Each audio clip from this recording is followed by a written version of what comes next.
What is up, Ramley? Yes, we are no longer undefeated after the Rams lose to the Buccaneers.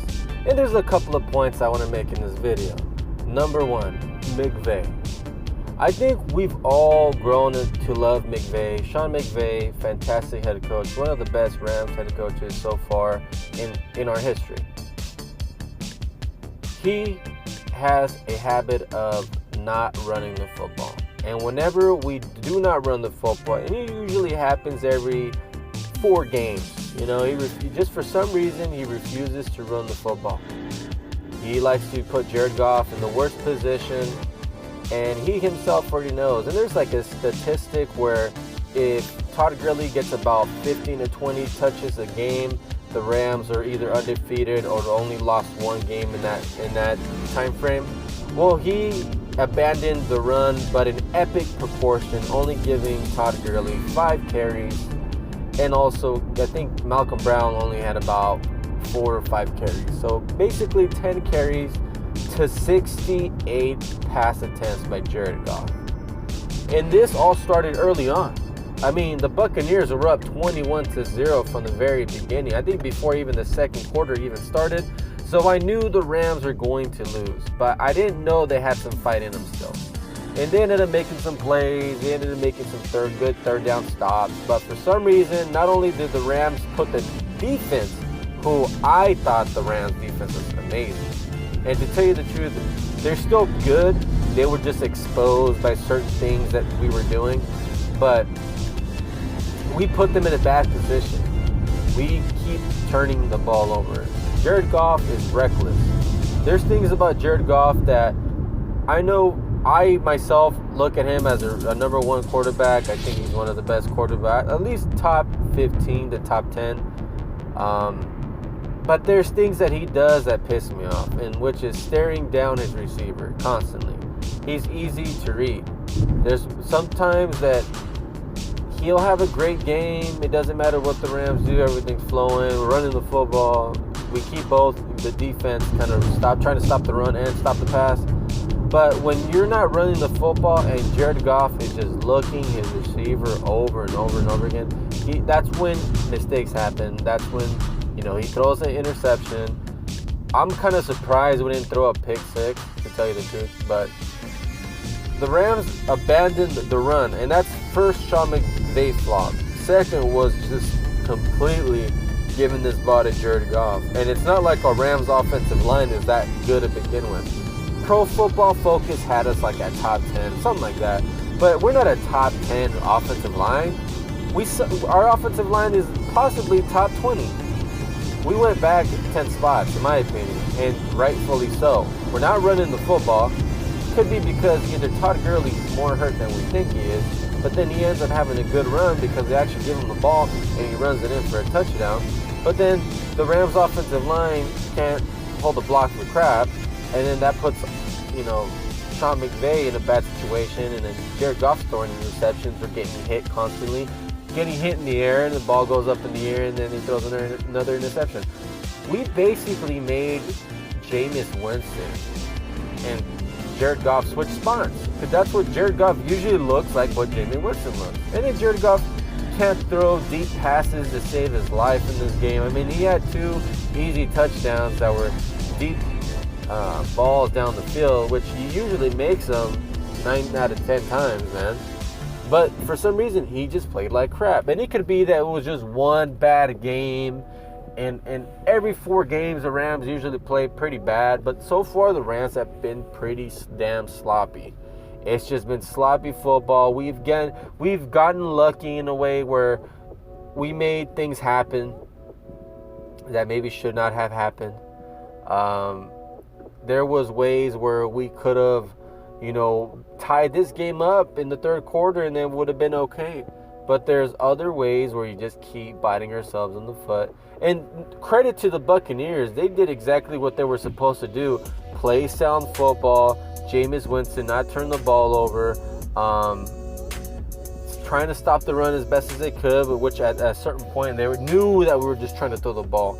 Because when you're down 21-0, how else are you going to get back? So that's how, Jared Goff kept throwing throwing interceptions because we just didn't have an answer. And the simple fact is we did not have an answer. They were on us from the first play, and they did a good job. Credit to the Buccaneers. They came to play. We did it. They, made shit happen. We did it, and they ended up winning this football game. And for some reason, I do apologize for not, going back and talking about the Browns game or even previewing this game. But I would have told you the same exact thing. The Rams were going to struggle against the Buccaneers because their front seven is good and our Rams offensive line is average at best right now. And that shows when the Rams offensive line cannot protect Jared Goff or open lanes for Todd Gurley, it's going to be a rough game. And that's how it's been almost every single game, as the Rams haven't been the best that they should be because their offensive line is struggling. And it could be because you're playing Joseph Noteboom as a left guard, or Brian Allen isn't the biggest, most physically talented center that we have. But you're supposed to make changes when you can, man. There's guys like Bobby Evans that might be a good left guard for right now, or David Edwards. Like, there's things we can do. We could put guys in there that maybe if these guys aren't competing the best that they should, then maybe we should try some other guys at that position. Because this ain't working, man. We have gone downhill ever since John Sullivan and Roger Saffold have left the team. And Sullivan wasn't the best. He was kind of deteriorating throughout the season. He was getting overpowered, kind of like Brian Allen was. Roger Saffold was good, but he wasn't the best. But he was still opening up lanes, especially for Todd Gurley. We don't have that this year. Roger Saffold was bullying linebackers and screen passes and also cornerbacks. And then he was able to hold his own against these big, powerful defensive tackles, defensive ends. And now it looks like we're struggling in the power department because we basically have a left tackle that isn't that strong. He's fast, he has decent pass protection, but to overpower a defensive tackle, it's not going to happen with Joseph Noteboom. So our offensive line is sucking right now, but I mean, there's ways that we can bounce back. We're going to go and play against the Seattle Seahawks, who don't have the most strongest defensive line. They have speed, but they don't have power, so we can probably match well against them coming up on Thursday. But against the Bucs, man, we had Vita Vea on that defensive line. We had Ndamukong Suh, who had that I mean, it's game clinching play in the end, but he was doing his thing, man. He was becoming a problem on the defensive line, and then I think his name is Shaq Barrett from the Broncos. He ended up getting signed by the Tampa Bay Bucks, which a lot of Rams fans were high on in free agency, but he ends up getting signed by the Buccaneers, which was, to me, he's the MVP of the season so far. He's just making plays, sacks, interceptions. Dude is doing everything right, and I mean, he could have been a Ram, but you know what? We decided to go elsewhere with that money. But in all honesty, I think Sean McVay is getting way too cute with his play calling. We need to stay to the fundamentals, do what got us there to the Super Bowl, run the ball. Protect Jared Goff.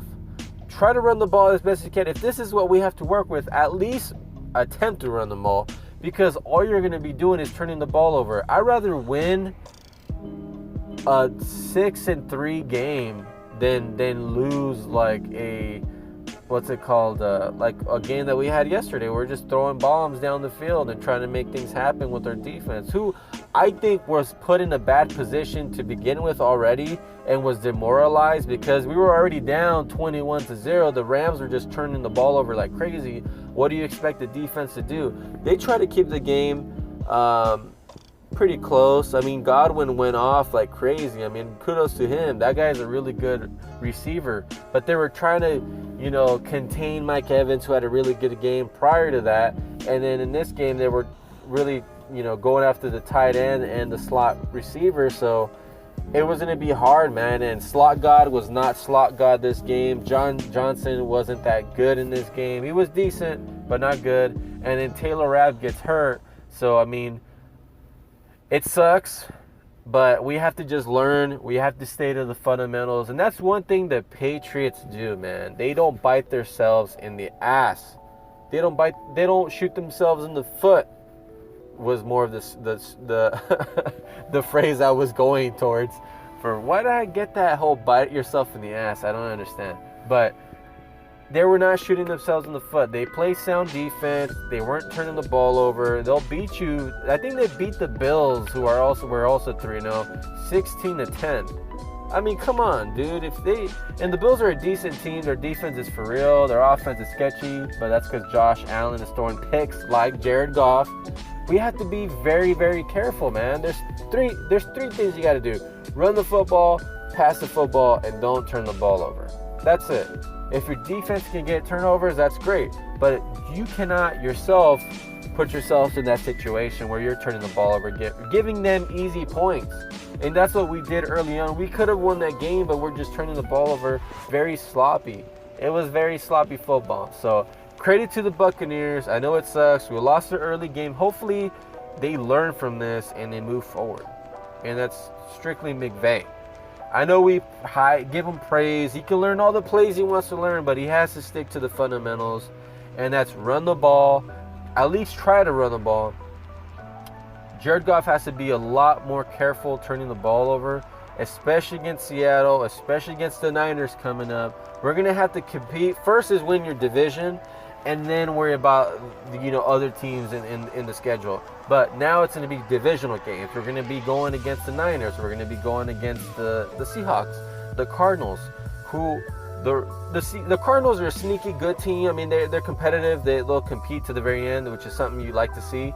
Hopefully they can bring that heat against the Seahawks, which they didn't, but against the Niners too. But then you have the Niners, who are all confident, cocky. They played trash teams.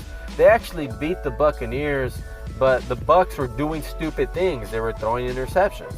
Then you have Seattle, who doesn't bite themselves in the foot or shoot themselves in the foot either. They run the ball. They do things that you're supposed to do to win football games. So that's something the Rams have to do. Do what got you to the Super Bowl. Make plays when you're supposed to make plays, and don't shoot yourselves in the foot. So let me know what you guys think. And also, Marcus Peters, my guy. Amazing pick six. But man, did he take a beating. And hopefully he's good for Thursday's game. We need our two corners. We need our safeties. We need Taylor Rapp back. The rest of the team is pretty healthy.